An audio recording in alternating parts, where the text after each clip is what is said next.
Treasury വറ്റി വരണ്ടിരിക്കുകയാണ് കേരളത്തിൽ. 5 പൈസ എടുത്ത് വിഷം വാങ്ങാൻ പോലും പൈസയില്ല ഇവിടെ. ആള് കരിപ്പാഷണമെങ്കിലും വാങ്ങിച്ച് തിന്നണമെങ്കിൽ അതിന് പൈസ വേണമല്ലോ. ആ ഒരു മാർഗവും ഇല്ലാതിരിക്കുകയാണ്. അങ്ങനെ കിടന്ന് ഒഴുകുകയാണ്. അങ്ങനെ ഇരുന്നപ്പോഴാണ് ഒരു വാർത്ത ശ്രദ്ധയിൽപ്പെട്ടത്. ഈ കഴിഞ്ഞ നവകേരള സദസ് ഉണ്ടല്ലോ, അടി സദസ്. കാരണം റോഡിൽ ആളുകളെ തള്ളിയിട്ട് അടിക്കുന്ന കലാപരിപാടിയില്ലേ, അതായത് മാതൃകാപരമായ രക്ഷാപ്രവർത്തനം നടത്തിയതിന് ആ സദസ്സിന് പോസ്റ്റ് അടിക്കാനായിട്ട് ചിലവാക്കിയത് 9,16,00,000 രൂപയാണ്. അത് കൊടുത്തത് അനുവദിച്ചു കൊടുത്തേക്കാണ്. ട്രഷറി പറ്റി വരണ്ടിരിക്കുമ്പോഴാണ് 9,16,00,000 രൂപ നവകേരള സദസ്സിന്റെ. എന്തോ ഉദ്ദേശിച്ചാണ് ഇത് ചെയ്തതെന്ന് ആർക്കെങ്കിലും മനസ്സിലായോ?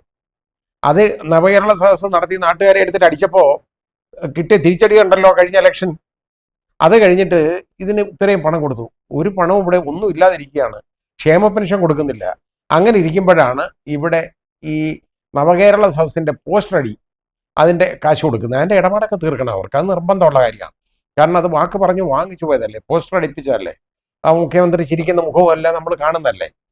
അപ്പൊ ആ മുഖമൊക്കെ വേണമെന്നുണ്ടെങ്കിൽ, ആ മുഖം ഒന്ന് കണ്ട് തൊഴുകണമെന്നുണ്ടെങ്കിൽ ഇതുപോലുള്ള പോസ്റ്റർ അടിക്കണം. അത് അടിപ്പിച്ചു. എല്ലാ മന്ത്രിമാരുടെയും തലയെല്ലാം വെച്ച് അതെല്ലാം അടിപ്പിച്ചു. ഭയങ്കര വലിയ പരസ്യമായി, വളരെ വലിയ കാര്യമായി. നവകേരള സദസ്സിലൂടെ എല്ലാ കാര്യങ്ങളും സാധിച്ചു. ആ സാധിച്ചിട്ട് കിട്ടിയതാണ് ഈ കഴിഞ്ഞ ഇലക്ഷന് കിട്ടിയത്. അത് കഴിഞ്ഞിട്ട് ഇപ്പൊ വീണ്ടും തുടങ്ങിയിട്ടുണ്ട് പുതിയ പരിപാടി. അത് ശ്രദ്ധപ്പെട്ടത്, അതിന് 18 ലക്ഷം രൂപയാണ് ഇപ്പോഴത്തെ അതിന്റെ ചെലവ്. എന്താണെന്നറിയോ? 4 സ്റ്റേറ്റുകളിലെ തിയേറ്ററുകളിലെല്ലാം കേട്ടോ, ഈ ഇവിടുത്തെ കേരള സർക്കാരിന്റെ വികസന പ്രവർത്തനങ്ങൾ ഇവിടെ വികസിച്ച് പൊട്ടിക്കൊണ്ടിരിക്കുക. നമ്മൾ വികസിച്ചങ്ങ് പൊട്ടാറായി, ആളുകളെല്ലാം പൊട്ടിക്കൊണ്ടിരിക്കുകയാണ്. അങ്ങനെ വികസനം, ഇവിടുത്തെ വികസനം ഇവിടുത്തെ ആളുകളെ പറഞ്ഞ് മനസ്സിലാക്കാൻ വന്നു കഴിഞ്ഞാൽ അടിയുള്ളൂ. കാരണം ഇവിടുത്തെ വികസനം അത് കണ്ടോണ്ടിരിക്കുക. ഇവിടെ 5 പൈസ ഇല്ല വികസിക്കാൻ. ഇവിടെ ആപ്പാടെ ഉള്ളത് ഈ നവകേരള സദസ്സിനും അതുപോലെ കേരളത്തിനും ഒക്കെ പണം മുടക്കാനുള്ളതേ ഉള്ളൂ. ചാപ്പാട് കഴിക്കാനുള്ള പണം, പുട്ടടിക്കുക എന്ന് നമ്മൾ മലയാളത്തിൽ പറയാൻ യഥാർത്ഥത്തിൽ അതിനുള്ള പണമേ ഉള്ളൂ. ആ രീതിയിലുള്ളതാണ് ട്രഷറിയിൽ നിന്ന് എടുത്ത് ചിലവാക്കിക്കൊണ്ടിരിക്കുന്നത്.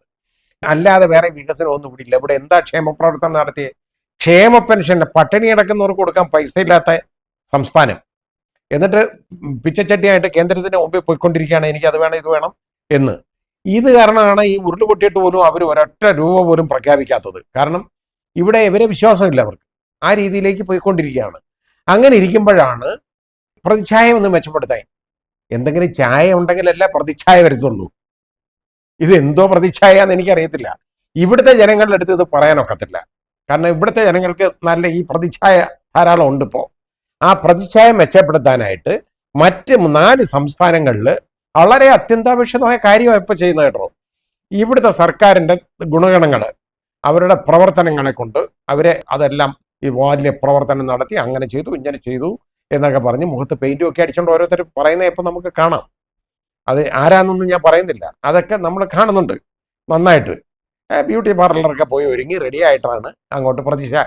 ഈ പ്രതിച്ഛായ ഇവിടെ മെച്ചപ്പെടുത്താനൊക്കത്തില്ല. കാരണം ഇവിടുത്തെ ജനങ്ങൾക്കറിയാം ഇവരുടെ ഛായയും പ്രതിച്ഛായയൊക്കെ അറിയാം.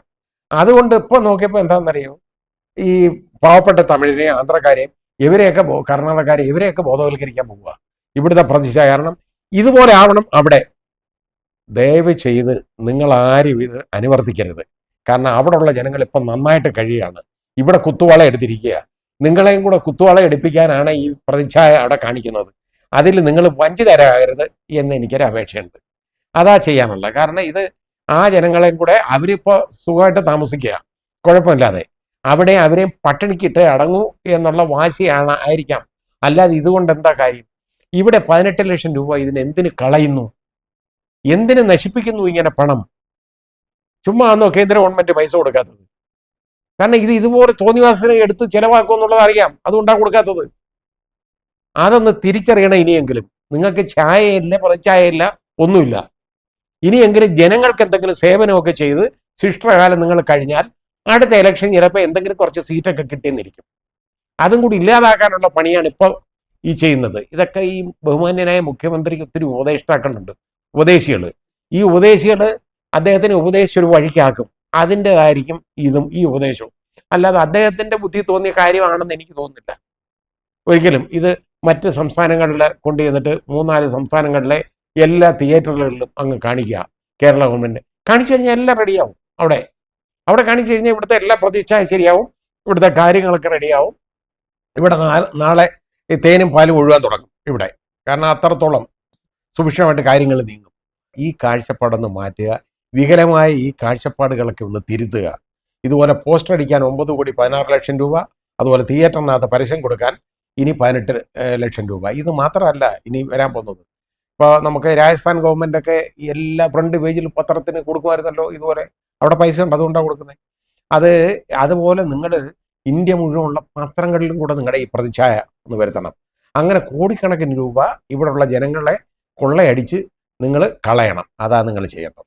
കേരളത്തിലെ ഏതായാലും ഈ പ്രതിച്ഛായ ഒന്നും ഇനി പറഞ്ഞുകൊണ്ട് കാര്യമില്ല. അതുകൊണ്ട് ഇവിടെ വേരോടൊന്നും എനിക്ക് തോന്നുന്നില്ല, സംശയമുണ്ട്.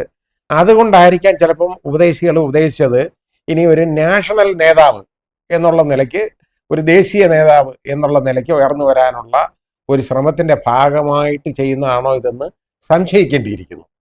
അത് നമ്മൾ നോക്കണം. പക്ഷേ ഇതുകൊണ്ടൊന്നും കാര്യമില്ല. നിങ്ങളുടെ എത്ര പടം കൊടുത്താലും ഫോട്ടോ കൊടുത്താലും തിയേറ്ററിൽ കാണിച്ചാലും ഇതൊന്നും ആളുകളുടെ ഉള്ളിലേക്ക് കടക്കത്തില്ല. കാരണം നിങ്ങളെ സംശയദൃഷ്ടിയോടെ ആളുകൾ നോക്കുന്നു. ആ രീതിയിലേക്ക് അതപ്പതിച്ചു പോയി. ഇനിയെങ്കിലും ഈ ഉള്ള പണമെങ്കിലും ഇതുപോലെ നശിപ്പിക്കാതെ അത് ഇവിടുത്തെ ജനങ്ങൾക്ക് എന്തെങ്കിലും ആവശ്യത്തിന് ഉപയോഗിക്കുക. ഈ ക്ഷേമ പെൻഷൻ എന്നും പറഞ്ഞ് കൈ നീട്ടിയിരിക്കുന്ന പാവങ്ങളുണ്ടല്ലോ, അവർക്ക് എത്രയും പെട്ടെന്ന് അത് കൊടുത്തു തീർക്കുക. അതെങ്കിലും ചെയ്തതിന് ശേഷം നിങ്ങളുടെ ഛായയും പ്രതിച്ഛായയും എല്ലാം മെച്ചപ്പെടുത്താം.